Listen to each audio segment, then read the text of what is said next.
This guy changed the rules in the NHL as to how a player was going to look at his future. He was very honest about why he tried to make the NHL, and he decided to give it all up to pursue a medical career, which continues to this day. So today we're going to be talking about the very interesting life in hockey and career of Fred Arthur. Now, Frederick Edwin Arthur played 3 seasons in the NHL for the Hartford Whalers and the Philadelphia Flyers. Now, he changed, like I said, the way skaters looked at the game, as rather than accept a demotion to the minors in October of '82, he retired to pursue a career in the medical field. Now, he was born in Toronto, Ontario, but grew up in Haileybury, Ontario.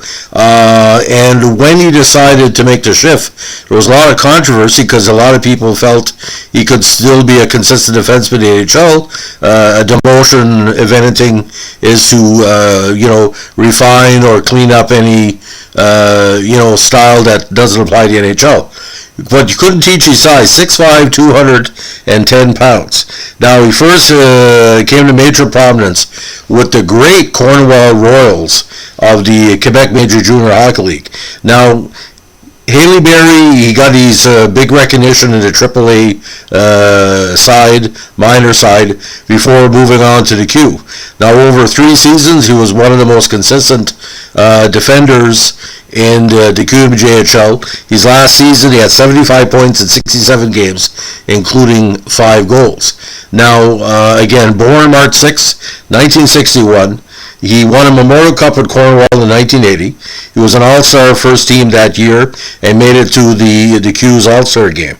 Now, entering the draft, he was the number 5 prospect for the 1980 selections, which was pretty good because 1980 was a very strong year. And NHL Central Scouting, which was more active at the time, gave him a number 5 prospect rating. Now, he was considered one of the most learned brains in hockey at the time. He was a stellar student. He had a 96.2 scholastic average in high school, with an emphasis on English literature and calculus, despite playing, again, a full QMJHL schedule. Now, like I said, Cornwall took him as their 3rd pick in the 1977 OMJHL midget draft, and that really paid out for them in their playoff run. That 1980 team was one of the strongest in Cornwall history. Now, Hartford again took him number 8 overall, and he had his debut on November 15, 1980 in a game against Washington. Now, during this time, he put up 9 points in 80 games between Hartford and Philadelphia, and also played with the Flyers in the 1982 playoff run for the red and orange. Now, the white and orange, excuse me. Now, the only thing that I really hurt him at the start, he missed start of his training camp in 1980 with a sprained ankle. An injury suffered when he stepped, and of all things, a pothole while crossing a street in his hometown in September 1980. He also missed parts of the 82 season with thigh and eye injuries.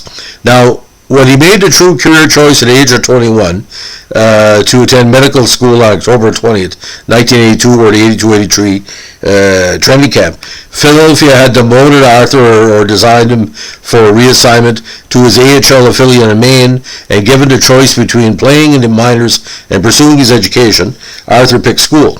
Now, although at least one other NHL player, Randy Gregg, also became a medical doctor during his playing years, Arthur was the only draft pick in history to put medicine ahead of hockey, and gave up his entire NHL career in order to focus becoming a physician. Arthur said he did not feel he could balance hockey and medical school, so he chose the latter. He was earning close to $80,000 a year in the NHL, but was convinced he could make similar money as a doctor. He was also scared that he was putting his own medical career at risk by risking injury in hockey, and he didn't enjoy the pro hockey lifestyle.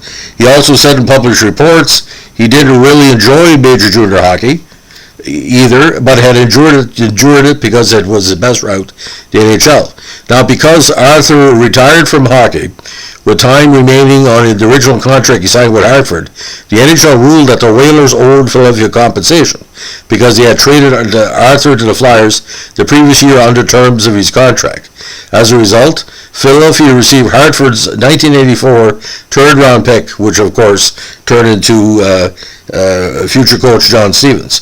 Now, he also skated to a 7th place for Team Canada at the World Juniors in '81, and again, his father was also an attorney, and his mother was a nurse. But the other historical fact about Arthur, he was at the time part of one of the largest trades in Philadelphia Flyers history.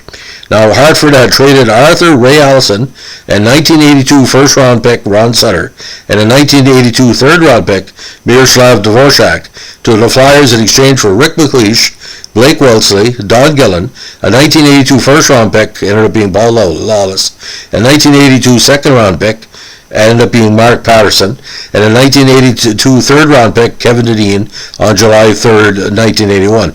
Again, one of the biggest trades ever in NHL history for the draft picks and talented players going both sides. And ironically, Hartford and Philadelphia had a great rivalry at the time. Now, talking about Fred's career, he scored his first NHL goal on December 30th, 1981 against the Edmonton Oilers in a game most memorable for Gretzky, breaking Maurice Richard's mark of 50 goals in 50 games. And, Gretzky got 29 goals in 50 games. Now, Arthur's first NHL goal, the Flyers' fifth in the night, came at the 11:48 mark in the third period on the heels of a goal from teammate Paul Holmgren, putting the Flyers right back in the game at 6-5. Arthur's goal closed the score to 1, arguably making Gretzky a record-breaking 50th goal possible, as it was scored in an empty net, and the Flyers would likely not have their goaltender pulled had the Flyers been trailing by more than 1. Now, in his career, he fought twice, not very good, losing to, of all people, Gary Howitt and the gorgeous Ron Duguay. And it was front-page sports news when he lost both fights. Now, again, career stats. He played 3 games with Hartford in '81 while he was still with Cornwall. And in that season, 25 points in 36 games and 12 points in 19 playoff contests. And Cornwall was in the Memorial Cup playoffs that year, but of course didn't win. With the Flyers in '82, he had 1 goal, 7 assists for 8 points. Again, 1 goal against Gretzky, 4 games in the playoffs, and 1 assist in 3 games in the '82 season. And Team Canada for '81 at the World Juniors, 2 assists in 5 games. So Fred Arthur's story is a cautionary tale. Are you going to stay with something you make more money and don't enjoy? You're going to go with something you make less money and you really do enjoy. And I think he's 4 years in junior told him that the rigors of the Q, or the major junior leagues and the rigors of hockey might be better served for him to not be part of that, because it would probably burn him out for his medical career. And again, if you want to read up more about Fred Arthur, the doctor, there's details on him on YouTube. I'll let you do your own research. From what I saw, he's a polarizing doctor in his part of the country, and I'll leave it at that. Have a good day. Bye.